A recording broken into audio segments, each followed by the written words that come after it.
On assiste aujourd'hui à une véritable mutation structurelle au sein des grandes entreprises. L'expertise technique, autrefois confinée dans des silos, devient progressivement une compétence transverse. La question est donc, comment réussir cette transition?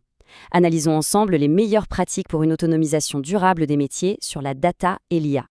Alors, le défi central, et c'est un sujet débattu par des entreprises comme Eiffage, MGN, Etam ou encore Total Energies, c'est de trouver le juste équilibre. Comment d'un côté donner plus d'autonomie aux collaborateurs et de l'autre maintenir un cadre de gouvernance et de sécurité qui soit vraiment rigoureux. C'est tout l'enjeu, libérer le potentiel tout en maîtrisant les risques.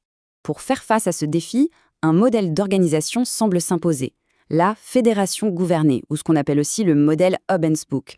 C'est une approche hybride qui cherche justement à éviter les extrêmes, ni le tout centralisé, ni le tout décentralisé. C'est sur cette fondation que reposent les stratégies que nous allons voir. Ce modèle ne sort pas de nulle part, il s'appuie sur un cadre bien précis. Voyons donc ensemble les 5 piliers stratégiques qui permettent de construire une autonomie qui soit réellement durable.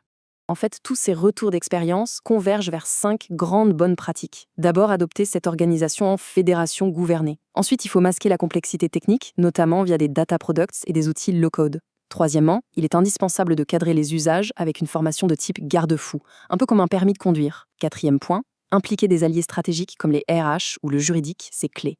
Et enfin, il faut anticiper, penser dès maintenant aux limites éthiques et organisationnelles de demain. Bon, assez de théorie.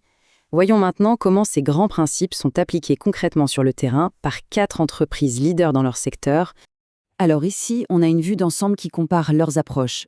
Pour Eiffage, le défi, c'est le besoin d'agilité locale. Leur réponse, c'est une DSI qui se transforme en facilitateur. Total Energies, eux, se concentrent sur l'industrialisation de l'accès aux données avec les data produits. À la MGN, on mise sur l'acculturation et la montée en compétences en interne.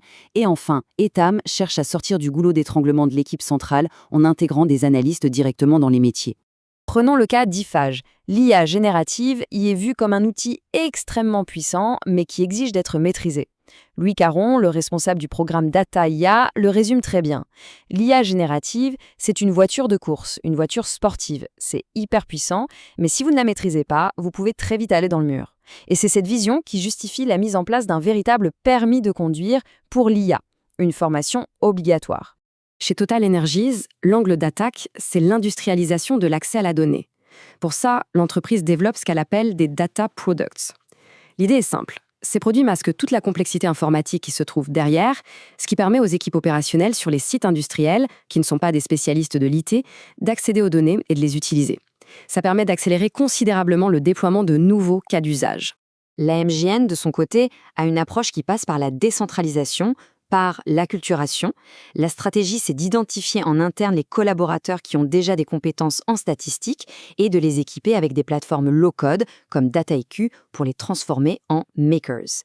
Et là, les ressources humaines deviennent un allié absolument stratégique pour ancrer ces compétences data au cœur de l'organisation. Etam sortait d'un modèle très centralisé qui était devenu un véritable goulot d'étranglement. Pour casser ça, le groupe a adopté une structure en hub and spoke, en intégrant des data analystes directement au sein de ces différentes marques. Et leur retour d'expérience met en lumière un point absolument critique, le besoin vital d'une couche sémantique bien documentée pour que les outils soient fiables. Maintenant qu'on a vu ces différents cas concrets, essayons de synthétiser tout ça. On peut en tirer 5 enseignements clés. Premier enseignement, et il est fondamental, le rôle de la DSI et des équipes data est en train de changer du tout au tout. L'idée, c'est que la DSI ne peut plus et ne doit plus tout faire elle-même. Elle doit passer d'un rôle de faiseur à un rôle de facilitateur. Ça se décline en 3 missions. D'abord, enabler, c'est-à-dire fournir les bons outils et les bonnes infrastructures. Ensuite, gardien du temple, pour fixer les règles de sécurité et de conformité. Et enfin, industrialisateur, pour prendre les innovations locales qui fonctionnent et les déployer à grande échelle. C'est exactement ce que fait Eiffage. Deuxième enseignement, qui est une conséquence directe de la puissance des nouveaux outils, la formation n'est plus une option, elle devient tout simplement obligatoire.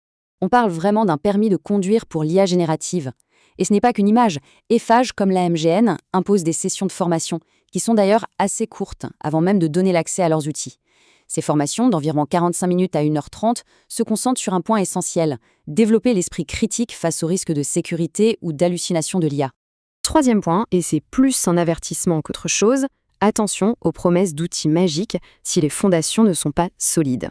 Les fonctionnalités qui font rêver, comme le Toll to Data, qui permet de poser des questions en langage naturel à ces données, eh bien ça peut vite tourner au cauchemar. Sans une couche sémantique, c'est-à-dire une documentation claire et une bonne qualité de données, ça ne marche pas. Le témoignage de Camille Maire chez Etam est sans appel. Sans documentation du semantic layer, on a eu des réponses complètement aberrantes. 4e leçon. On sort un peu de la technique pure pour aborder l'humain et l'éthique. Ces dimensions doivent être intégrées dès le début du projet. Anticiper l'impact humain est donc crucial. Concrètement, ça veut dire s'allier avec les RH pour gérer les parcours professionnels, comme le fait la MGN. Ça veut dire aussi gérer intelligemment le temps libéré par l'automatisation, pour que ça ne se transforme pas en surmenage.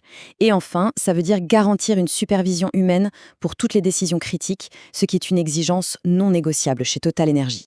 Et on termine avec le 5e et dernier enseignement, qui ouvre une réflexion organisationnelle assez audacieuse sur le développement des compétences. La question, soulevée notamment par IFAGE, est la suivante.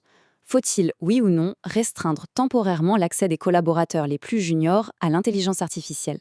L'idée derrière, c'est de s'assurer qu'ils acquièrent d'abord les fondamentaux de leur métier, par eux-mêmes avant d'utiliser des outils qui automatisent ces tâches. C'est une manière de protéger l'acquisition des compétences de base. Rendez-vous chaque jeudi pour une nouvelle édition de Secrets de Dapa.